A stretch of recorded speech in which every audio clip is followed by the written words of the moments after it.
Hello everyone, आज के video में हम देखेंगे इकोनॉमिक्स पेपर 2 का प्रैक्टिस सेट 19। इससे पहले हमने 18 प्रैक्टिस सेट कर रखा है जो आपके एग्जाम के पॉइंट ऑफ व्यू से काफ़ी ज़्यादा इम्पोर्टेंट है। अगर आपने वो वीडियो नहीं देखा है तो आप जाकर वीडियो के प्लेलिस्ट में चेकआउट कर सकते हैं। जैसे आप लोग को पता है कि हमारे तरफ से आप लोगों को सिर्फ 100 रुपये में 15 प्रैक्टिस सेट दिया जा रहा है और जिन्हें चाहिए आप लोग वीडियो के कमेंट में कर सकते हैं। कल बहुत सारे बच्चे का कमेंट आया था जिनका पेपर था सोशियोलॉजी और होम साइंस का कि उनके पेपर काफ़ी अच्छा गया, मेरे पढ़ाए हुए क्वेश्चन उनके एग्ज़ाम में आए थे। इससे उनका काफ़ी अच्छा लगता है कि आपने जितनी मेहनत करी उन लोग के लिए, वो मेहनत अगर रंग लाए तो काफ़ी अच्छा फील होता है। तो बहुत सारे बच्चे का कमेंट आया कि होम साइंस सोशियोलॉजी का आपका पढ़ाया हुआ ऑनलाइन क्लास उनके एग्ज़ाम में क्वेश्चन देखने को मिला भी था और जो मैंने प्रैक्टिस सेट दिया था उसमें से सारे क्वेश्चन आपके अप्रॉक्स 30-35 क्वेश्चन उनके एग्ज़ाम में मैच किए थे। इससे उनका काफ़ी अच्छा फील होता है कि आपने जो मेहनत करा वो मेहनत रंग लाया था। इसलिए इस उम्मीद से मैं कोशिश करता हूँ कि सारे क्वेश्चन जो आपके इकोनॉमिक्स के हैं, उम्मीद करता हूँ कि भगवान करे आपके एग्ज़ाम में 30 से 40 क्वेश्चन मेरे पढ़ाए हुए क्वेश्चन आपके एग्ज़ाम में देखने को मिले। चलिए शुरू करते हैं आज का पहला क्वेश्चन। अंतर्राष्ट्रीय कोष की स्थापना कब हुई थी? आपको बताना है कि जो IMF है उसकी स्थापना कब हुई थी। इस क्वेश्चन को आप भी टिक आउट कर लीजिएगा क्योंकि जैसा आपका एग्जाम का क्वेश्चन का जो लेवल है उसमें पूछा जा सकता है कि आपका IMF की स्थापना कब हुई थी। तो इसको याद रखिएगा, 1945 दिसंबर में आपका अंतर्राष्ट्रीय मुद्रा कोष की स्थापना हुई थी। राइट आंसर आपका ऑप्शन सी हो जाएगा। अगला क्वेश्चन है कि एक श्रमिक की वास्तविक मजदूरी का क्या माप है? तो इसको याद रखिएगा, उसकी आय की क्रय शक्ति को उसके वास्तविक मजदूरी का माप होता है। राइट आंसर आपका ऑप्शन ए हो जाएगा। अगला क्वेश्चन है कि इनमें कौन सा कथन आपका सत्य है? आपको बताना है कि इन 4 ऑप्शन में कौन सा एक कथन एक सत्य है। तो इसका राइट आंसर आपका ऑप्शन बी हो जाएगा, कुल आगम इक्वल टू बिक्री इकाइयाँ इंटू औसत आगम। अगला क्वेश्चन कह रहा है कि अर्थशास्त्र प्रारंभिक तौर पर अध्ययन करता है। आपको बताना है कि अर्थशास्त्र प्रारंभिक तौर पर किसका अध्ययन करता है? व्यक्ति का, समाज का, राष्ट्र का या धन का? तो आप सबको पता होगा आर्थिक शास्त्र आपका जो है एक धन से आपका विकास की प्रक्रिया करता है। राइट आंसर आपका ऑप्शन डी हो जाएगा। निम्नलिखित वक्रों में कौन सा वक्र यू आकार का नहीं होता है? औसत लागत वक्र, ऑप्शन बी है औसत परिवर्तनशील लागत वक्र, और ऑप्शन सी है आपका सीमांत लागत वक्र, और ऑप्शन डी है औसत स्थिर लागत वक्र। तो इसका राइट आंसर आपका ऑप्शन डी हो जाएगा जो आपका यू प्रकार का प्रेजेंट करता है डिनोट। यदि वस्तु की आय मांग की लोच इकाइयों से अधिक हो तो वस्तु आपकी एक विलसिता हो जाती है। राइट आंसर आपका ऑप्शन बी हो जाएगा। उत्पादन साधनों में प्रतिस्थापना लोच सदी होती है, धनात्मक, ऋणात्मक या शून्य, या ऑप्शन डी है इन्फिनाइट। तो इसका राइट आंसर आपका ऑप्शन ए हो जाएगा, उत्पादन के साधनों और प्रतिस्थापन के लोच सदी धनात्मक होती है। इसे आप जरूर याद रखिएगा। राइट आंसर आपका ऑप्शन ए होगा। ये प्रैक्टिस सेट आपके एग्जाम के पॉइंट ऑफ व्यू से काफ़ी ज़्यादा इंपॉर्टेंट है। क्वेश्चन आपके जैसा क्वेश्चन का लेवल आ रहा है उस हिसाब से मैं प्रैक्टिस सेट करा रहा हूँ कि आपका क्वेश्चन एग्जाम में देखने को जरूर मिले। जब कुल उत्पाद अधिकतम होता है तो सीमांत उत्पाद 0 हो जाता है। इसका राइट आंसर आपका ए हो जाएगा। राइट आंसर ए होगा। अगला क्वेश्चन है कीमत निर्धारण के सिद्धांत। आपको बताना है कि एक अधिकारी असामान्य लाभ प्राप्त कर सकता है अल्पकाल में, दीर्घकाल में, या A+B दोनों, या इनमें से कोई नहीं। तो जो आपका अल्पकाल एक ऐसी स्थिति होती है जिसमें एक अधिकारी का फर्म को सामान्य, असामान्य या हानि को सामना करना पड़ सकता है। इसलिए इसका राइट आंसर आपको अल्पकाल और दीर्घकाल दोनों हो जाएगा। एक फर्म का सामान्य लाभ तभी प्राप्त होता है जब आपका औसत आय इक्वल टू औसत लागत हो, तब एक फर्म का सामान्य लाभ प्राप्ति होती है। इसे भी आप जरूर याद रखिएगा। अगला क्वेश्चन आपके एग्जाम को पॉइंट ऑफ व्यू से काफ़ी ज़्यादा इंपॉर्टेंट है कि पूर्ण प्रतियोगिता में व्यक्तिगत फर्म के लिए मांग की कीमत लोच क्या होती है? शून्य, अनंत, या इकाई, या इनमें से कोई नहीं। तो जब पूर्ण प्रतियोगिता के तहत प्रत्येक फर्म समरूप रूप वस्तु का उत्पादन करती है जिसमें एक क्रेता का अन्य उत्पादकों की तुलना में किसी विक्रेता की वस्तु अधिमान नहीं होता, इसलिए इसका राइट आंसर आपका ऑप्शन बी हो जाएगा, इनफिनाइट। किन्स के रोजगार सिद्धांत को पूर्ण रोजगार की स्थिति में सामूहिक पूर्ति वक्र क्या हो जाता है? इस सवाल को आप विवेक टिक आउट कर लीजिएगा। इसका राइट आंसर आपका ऑप्शन बी हो जाएगा, अनुलंब होता है। राइट आंसर बी होगा। अगला क्वेश्चन कह रहा है कि फिशर के अनुसार यदि मुद्रा की मात्रा दुगुनी कर दी जाए तो मुद्रा का मूल्य क्या हो जाएगा? तो फिशर के मुद्रा के परिमाण सिद्धांत के अनुसार यदि मुद्रा की पूर्ति में वृद्धि कर दी जाए तो मुद्रा का जो वैल्यू होगा उसमें कीमत स्तर दुगुनी वृद्धि हो जाएगी। इसलिए इसका राइट आंसर आपका ऑप्शन ए हो जाएगा, आधा हो जाएगा।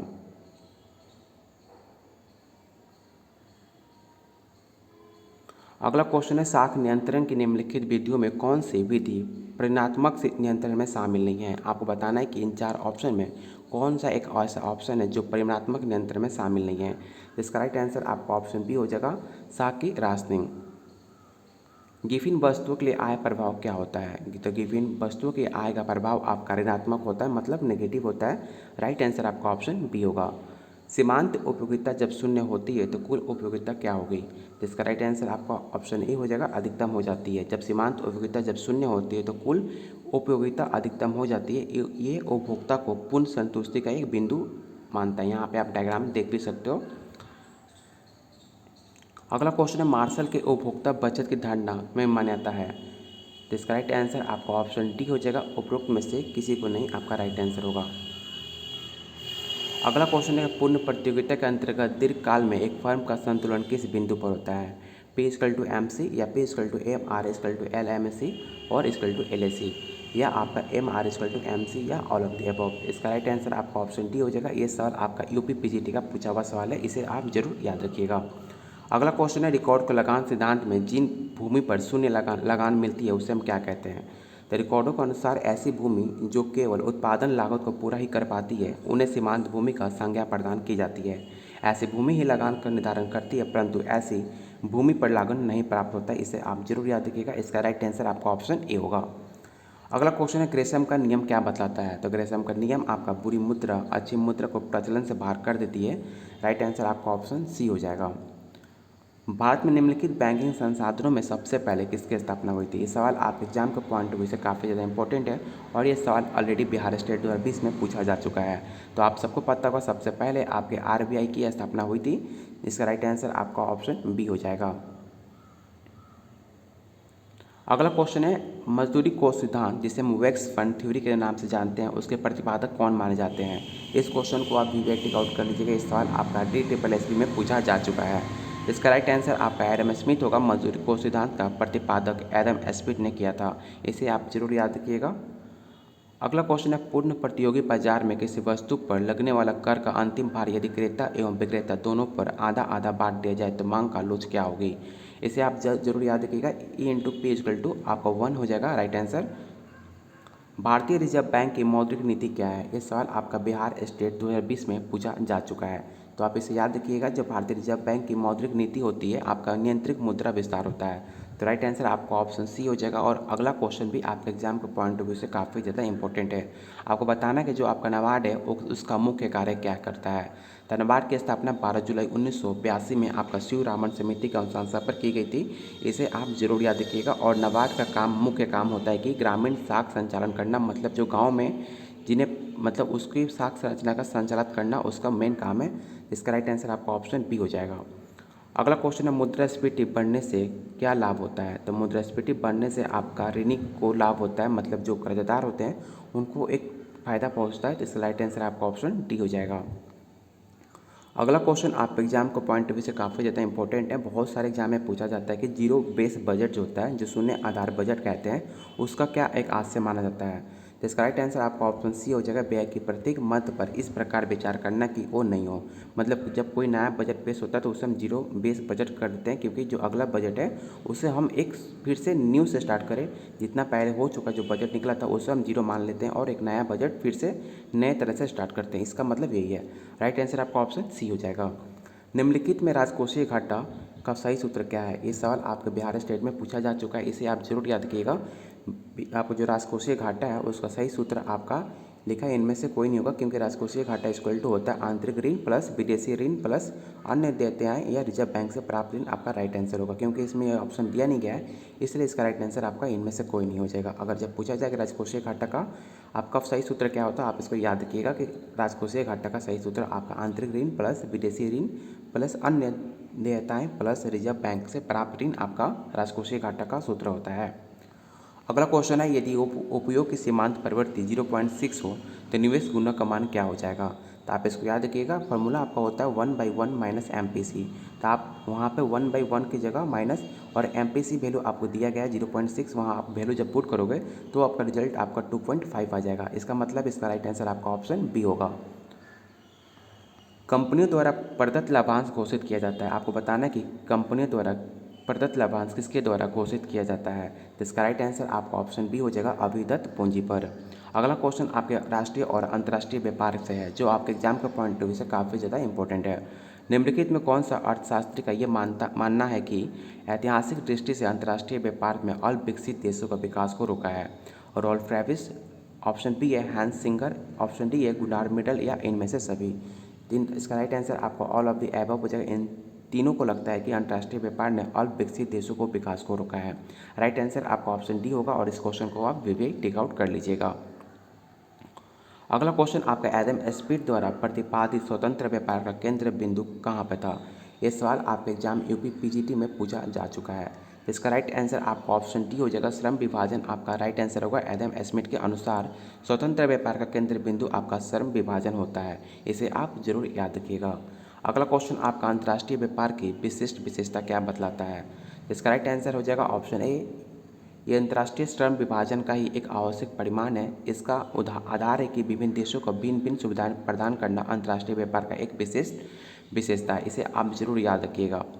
अगला क्वेश्चन है कि आय बढ़ने के साथ साथ उपयोग पर व्यय की गई आय का अनुपात क्या हो जाता है?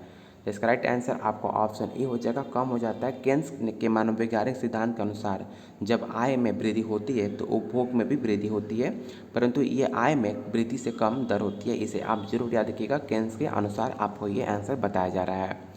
अगला क्वेश्चन है आपका मुक्त तैरती फ्री फ्लोशन विनिमय दरों की प्रणाली के अंतर्गत मुद्रा की मांग और पूर्ति के बीच समायोजन निम्न में किसके द्वारा किया जाता है? इसका राइट आंसर आपका ऑप्शन सी हो जाएगा, स्वतंत्र तिरन जब विदेशी विनिमय दर के निर्धारण विदेशी विनिमय बाजार में मांग एवं पूर्ति की शक्तियों द्वारा हो तो इसे स्वतंत्र तिरन कहते हैं, इसे आप जरूर याद रखिएगा। राइट आंसर आपका ऑप्शन सी होगा।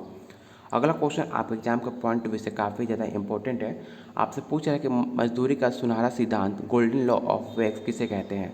तो मजदूरी का जीवन स्तर सिद्धांत मेरे हिसाब से राइट आंसर आपका ऑप्शन ए हो जाएगा।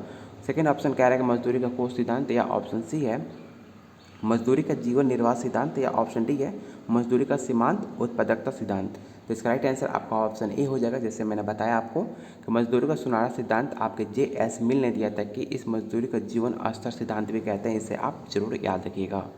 अगला क्वेश्चन है निम्न में कौन सा कर केवल राज्य सरकार ही लगा सकती हैं? ये सवाल आपके बिहार स्टेट में ऑलरेडी पूछा जा चुका है, इसे आप जरूर याद रखिए कि संपत्ति कर, या राजस्व कर, या ऑप्शन सी है आयकर, या ऑप्शन डी है आयात निर्यात कर। तो इसका राइट आंसर आपका ऑप्शन बी हो जाएगा, जो राजस्व कर होता है सिर्फ और सिर्फ आपका राज्य सरकार ही लगा सकते हैं, इसमें केंद्र सरकार इसमें कोई अधिकार नहीं होता है, इसलिए इसका राइट आंसर आपका ऑप्शन बी होगा। इसे क्वेश्चन को आप वीवीआई टिक आउट कर लीजिएगा। अगला क्वेश्चन है ऋण नीति किस व्यवस्था का अंग माना जाता है? मौद्रिक व्यवस्था की, या बैंकिंग व्यवस्था, या राजकोषीय व्यवस्था, या ऑप्शन डी है अंतर्राष्ट्रीय सहयोग व्यवस्था। ये सवाल आपके DSSB में पूछा जा चुका है, आप इसको याद रखिएगा। जो आपका ऋण नीति होता है वो आपके राजकोषीय व्यवस्था का एक अंग माना जाता है। तो राइट आंसर आपका क्या हो जाएगा? तो सी होगा। अगला क्वेश्चन है उपभोक्ता की बचत का सही सूत्र क्या है? ये भी सवाल आप एग्जाम का पॉइंट ऑफ व्यू से काफ़ी ज़्यादा इंपॉर्टेंट है, तो आप याद रखिएगा कुल उपयोगिता माइनस कीमत x खरीदी गई इकाइयों की कुल संख्या आपके सही सूत्र है आपका उपभोक्ता की बचत की। तो राइट आंसर आपका ऑप्शन ए होगा। लुई की दृष्टि में दैध अर्थव्यवस्था के अंदर पूंजीवादी क्षेत्र अधिक श्रम को खपा लेता है, बशर्ते कि निर्वात क्षेत्र में श्रम आपूर्ति लोचदार हो और आपका पूंजी मूलक अधिशेष उत्पन्न हो रहा हो और उसका पूर्ण निवेश किया जा रहा हो। आपका राइट आंसर आपका ऑप्शन डी हो जाएगा, ये आपका लुई के अनुसार बताया जा रहा है। अगला क्वेश्चन है कि बिना प्रयास स्वाभाविक रूप से चलने वाली प्रक्रिया को क्या कहा जाता है? ये सवाल आपके एग्जाम में पूछा जा चुका है यूपी पीजीटी में। इसका राइट आंसर आपका ऑप्शन बी हो जाएगा, आर्थिक सर्वृद्धि उसका राइट आंसर होगा ऑप्शन बी। अगला क्वेश्चन है सार्वजनिक आय का सबसे महत्वपूर्ण मान होता है। आपको बताना है कि सार्वजनिक आय का सबसे महत्वपूर्ण मान क्या होता है? तो इसका राइट आंसर आपका ऑप्शन बी हो जाएगा, टैक्स। टैक्स जो है आपका सार्वजनिक आय का सबसे महत्वपूर्ण एक अंग माना जाता है, इसे आप जरूर याद रखिएगा। अगला क्वेश्चन है कि आपका एक्सपेंडिचर टैक्स जिसको बोलते हैं व्यय कर, उस पर किस पे लगाया जाता है? तो जो आपका एक्सपेंडिचर टैक्स होता है वो आपके होटलों में ठहरने, भोजन, शराब आदि मदों पर किया जाता है, आप इसे जरूर याद रखिएगा और इस क्वेश्चन को आप भी वही टिक आउट कर लीजिएगा। मे भी आपके एग्जाम में ये सवाल देखने को मिल सकता है। अगला क्वेश्चन कि निम्नलिखित में सत्य कथन कौन सा है। आपको बताना है कि इन 4 ऑप्शन में कौन सा एक ऐसा ऑप्शन है जो आपका सही है। इसका राइट आंसर आपका ऑप्शन सी हो जाएगा। MPC=MPS=1 होता है, आपको पता होगा। इस फॉर्मूले को भी आप जरूर याद रखिएगा। अगला क्वेश्चन आपके भारतीय अर्थव्यवस्था और आर्थिक विकास एवं समस्या से है। भारत के लिए विजन 2020 नीति के परिलेख प्रारूप तैयार करने वाली समिति का अध्यक्ष कौन हुआ करते थे। तो आप याद रखिएगा डॉक्टर SP गुप्ता आपके विजन 2020 के योजना आयोग के सदस्य चुने गए थे। इनके तहत आपके 20 वर्षों में देश की साक्षरता को 100% करने का लक्ष्य रखा गया था। तो राइट आंसर आपका ऑप्शन डी होगा और इनका नाम आप जरूर याद रखिएगा। अगला क्वेश्चन आपका एग्जाम को पॉइंट ऑफ व्यू से काफ़ी ज़्यादा इंपॉर्टेंट है कि भारत में पहली कृषि जनगणना किस वर्ष हुई थी। इस सवाल आपका बिहार स्टेट 2020 में पूछा जा चुका है। तो आप इसको याद रखिएगा 1970 और 1971 के बीच आपका कृषि जनगणना हुई थी, जो आपके FAO संतुष्टि के विश्व कृषि जनगणना कार्यक्रम के तहत कृषि और सहकारिता विभाग के द्वारा किया गया था। इसका राइट आंसर आपका ऑप्शन सी हो जाएगा 1970 और 71। इसे आप जरूर याद रखिएगा। अगला क्वेश्चन है कि निम्नलिखित में कौन आर्थिक विकास का बेहतर सूचक माना जाता है। तो प्रति व्यक्ति राष्ट्रीय आय में वृद्धि आपका राइट आंसर हो जाएगा ऑप्शन बी। और यहाँ आप देख भी सकते हो कि किसी देश में आर्थिक विकास तब कहा जाता है जब उस देश में संरचनात्मक परिवर्तन होता है, अर्थात आर्थिक विकास को बेहतर माप के लिए प्रति व्यक्ति राष्ट्रीय आय में वृद्धि का लिया जाता है। तो राइट आंसर आपका ऑप्शन बी हो जाएगा। अगला क्वेश्चन है बजट घाटे को पूर्ति हेतु निम्न उपाय का सहारा लिया जा सकता है। तो RBI के अल्पकालीन ऋण आपका राइट आंसर हो जाएगा ऑप्शन सी। अगला क्वेश्चन है कि भारत में बैंक दर निश्चित किया जाता है। ये सवाल आपका बिहार स्टेट में 2020 में पूछा जा चुका है कि भारत में बैंक दर निश्चित किसके द्वारा किया जाता है। तो इसका राइट आंसर आपको पता होगा RBI आपको जितने सारे बैंक हैं भारत में उसको रेगुलेट करती है, मतलब उसको चलाती है। आपका जो हेड है ऑफ बैंक है आपका रिजर्व बैंक ऑफ इंडिया कहा जाता है, जो सारे बैंक को वो एक निर्धारित करती है क्या करना है, उनका प्रमुख कार्य क्या है उनको बतलाती है। तो राइट आंसर आपका ऑप्शन डी हो जाएगा, रिजर्व बैंक ऑफ इंडिया। निम्नलिखित में कौन भारत के वर्तमान अर्थव्यवस्था की विशेषता नहीं है। गरीबी, आंशिक संगठित श्रम शक्ति, या ऑप्शन सी है आपका बेरोजगारी एवं अर्ध रोजगारी, या ऑप्शन डी है आय एवं संपत्ति का विवरण की समानता। तो इसका राइट आंसर आपका ऑप्शन डी हो जाएगा। टोटल आपके भारत के वर्तमान अर्थव्यवस्था की विशेषता टोटल आपकी 5 है। यहाँ आप वीडियो को पॉज कर आप आराम से पढ़ लीजिएगा। राइट आंसर आपका ऑप्शन डी होगा। टोटल 6 प्रकार के आपके वर्तमान में अर्थव्यवस्था की विशेषता है। अगला क्वेश्चन है कि औसत उत्पादन लागत वक्र, जिसको हम APC के नाम से जानते हैं, और औसत विक्रय लागत वक्र ASC को किस प्रकार जोड़कर हम कुल औसत लागत वक्र को AC प्राप्त कर सकते हैं। तो इसका राइट आंसर आपका ऑप्शन सी होगा। क्षैतिज रूप से और आपका लंबात्मक रूप से हम AC प्राप्त कर सकते हैं। तो राइट आंसर आपका ऑप्शन सी हो जाएगा।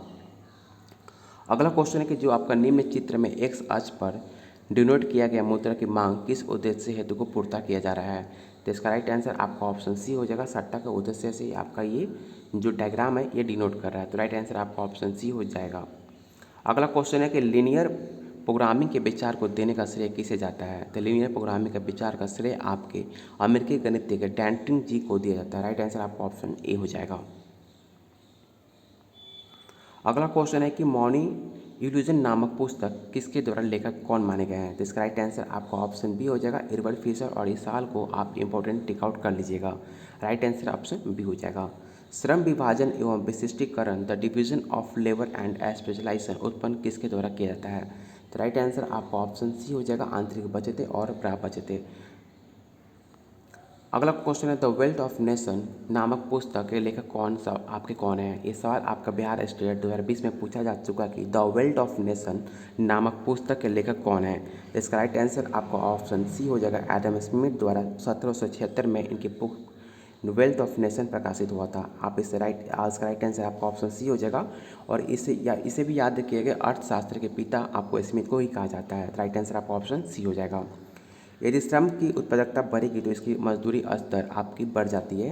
राइट आंसर आपका ऑप्शन ए हो जाएगा। ये सवाल आपका बिहार स्टेट में ऑलरेडी पूछा जा चुका है कि जब श्रम की उत्पादकता बढ़ती है तो उसकी मजदूरी का स्तर क्या होगी, तो बढ़ जाती है। इसे आप जरूर याद रखिएगा। अगला क्वेश्चन है कि कैपिटल एंड ग्रोथ नामक अर्थशास्त्रीय पुस्तक के लेखक कौन माने जाते हैं। ये भी सवाल आपका UPPGT का पूछा हुआ सवाल है। इसका राइट आंसर आपका ऑप्शन सी हो जाएगा। हिक्स द्वारा आपका कैपिटल एंड ग्रोथ नामक पुस्तक लिखी गई है।